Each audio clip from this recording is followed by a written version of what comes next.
Video കാണുമ്പോൾ തന്നെ അങ്ങ് മനസ്സിലായിട്ടുണ്ടാകും നമ്മൾ എവിടേക്കോ പോവുകയാണെന്ന്. അതെ ഗൈസ്, നമ്മളൊരു ട്രിപ്പ് പോവാണ്. അപ്പോൾ ഇവിടുന്ന് എല്ലാവരും പറഞ്ഞു കുറച്ച് നീ ഓടിക്ക്, അത് കഴിഞ്ഞാൽ നമ്മളെല്ലാവരും കമ്പനി തരാം. അത് കഴിഞ്ഞപ്പോൾ ഞങ്ങൾ ഓടിക്കാന്ന്. ഇവിടെ എത്തിയപ്പോഴത്തേക്ക് എല്ലാവരും ഇറങ്ങി. ഞാൻ ഒറ്റയ്ക്ക് വണ്ടി ഓടിക്കേണ്ട അവസ്ഥ. ഈറ്റങ്ങളൊക്കെ ഞാൻ എന്തിനു കൊടുന്നാണാവോ. അതൊക്കെ പോട്ടെ, നമുക്ക് പിന്നെ ഒറ്റയ്ക്ക് പാട്ടൊക്കെ ഓടിച്ച് ആസ്വദിച്ച് ഓടിക്കാം. അത് കഴിഞ്ഞ് കുറച്ച് കഴിഞ്ഞപ്പോൾ ഇനി എല്ലാം ഞാൻ നോക്കിക്കോളാം എന്ന് പറഞ്ഞ അടുത്ത ആൾ ഡ്രൈവർ സീറ്റ് വാങ്ങിച്ചു. അത് കഴിഞ്ഞ് നമ്മൾ ചാടിക്കാൻ പോയപ്പോൾ വാപ്പ ഇവളെ കൊണ്ടൊരു സൗകര്യമില്ല എന്നുള്ള രീതിയിൽ ഓടിപ്പോയി. പിന്നെ ചായയൊക്കെ കുടിച്ചിട്ട് ഞങ്ങളൊരു ഫ്രഷപ്പ് ആവാൻ വേണ്ടി ഒരു സ്ഥലത്തെത്തി. അപ്പോൾ തലയിൽ മുണ്ടിട്ട് ഞങ്ങളെ കാണുമ്പോൾ പിടികിട്ടാപ്പുള്ളിയാണോ അപ്പുറത്ത് നിൽക്കണേന്ന് തോന്നും. അല്ല, അത് മാസ്ക് ഇടാനും ഇതിന്നെ ടീ കാശാക്കണ്ടെന്നാണ് മൂപ്പർ ഉദ്ദേശിച്ചത്.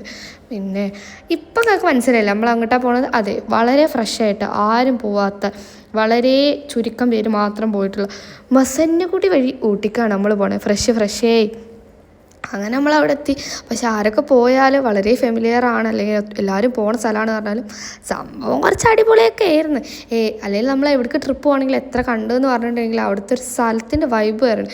പക്ഷേ വൈബ് മൊത്തം നിൽക്കാനായിട്ട് ഇത് വന്നതോടുകൂടി നമ്മളാകെ പേടിച്ച്. പ്രത്യേകിച്ച് ഞങ്ങളെ വണ്ടീൻ്റെ ബാക്കിൽ വന്ന ഒരു ബൈക്കുകാരനെ എൻ്റെ അടുത്ത് വരെ ഈ സാധനം വന്നു. പേടിച്ചിട്ട് എനിക്ക് വീഡിയോ എടുക്കാൻ പറ്റിയില്ല.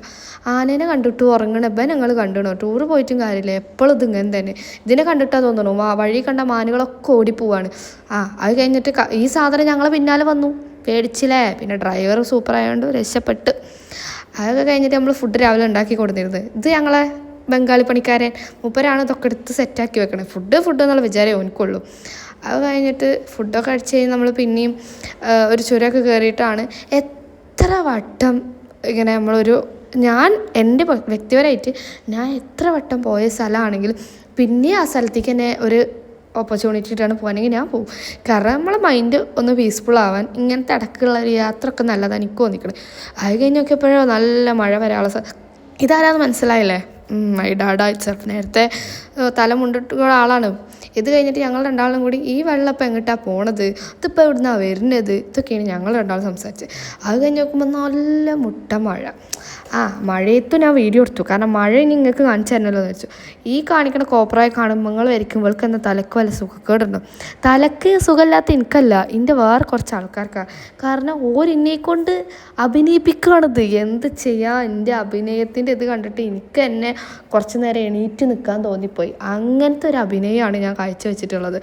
വാവ് കണ്ടില്ലേ. ഇതൊക്കെ എവിടെയാണ്, എന്തിനു വേണ്ടിയിട്ടാണെന്നൊക്കെ ഞങ്ങൾക്ക് വഴിയേ പറഞ്ഞുതരാം. എങ്ങാനും ആ പരസ്യം പുറത്തിറങ്ങിയാൽ അത് ഞങ്ങൾക്ക് കാണിച്ചു തരും ചെയ്യാം കേട്ടോ. അല്ലാതെ ഇപ്പോൾ ഇറങ്ങിയില്ലെങ്കിലോ അപ്പം ഞാൻ നാണം കെടൂലേ. അതുകൊണ്ടാണ് ഇപ്പോൾ എന്താണെന്ന് നിങ്ങളോട് ഞാൻ പറയാത്തത്. എന്തായാലും വേണ്ടിയില്ല. അങ്ങനെ ഞാനും സിൽമാൻ നടിയായി ഗൈസ്. എന്താ ചെയ്യുക, അഭിനയം എന്ന് പറഞ്ഞാൽ അവർ 100ൽ 101 മാർക്കും തന്നു. അങ്ങനെ ഒരു 50 റീടേക്കെങ്കിലും നമ്മൾ എടുത്തിട്ടുണ്ടാവും. എൻ്റെ കഴിവുകൊണ്ടേ പലതും ഞാൻ പറയും, ഒക്കെ ഞാൻ തെറ്റിക്കും, പിന്നെയും ഞാൻ പറയും. പിന്നെ പറയുന്നതും ഇതുമായിട്ട് ഒരു ബന്ധമല്ല. ഇതൊക്കെ കണ്ട് വിഷമിച്ചിരിക്കുന്ന ഇവനെ, അതുപോലെ തന്നെ ഈ റോഡിൻ്റെ അവസ്ഥയും കണ്ടതോട് കൂടിയിട്ട് വീഡിയോ എടുക്കാനുള്ള എൻ്റെ മൂടാ പോയി. അപ്പോൾ അത്രയേ ഉള്ളൂ. ടാറ്റാ.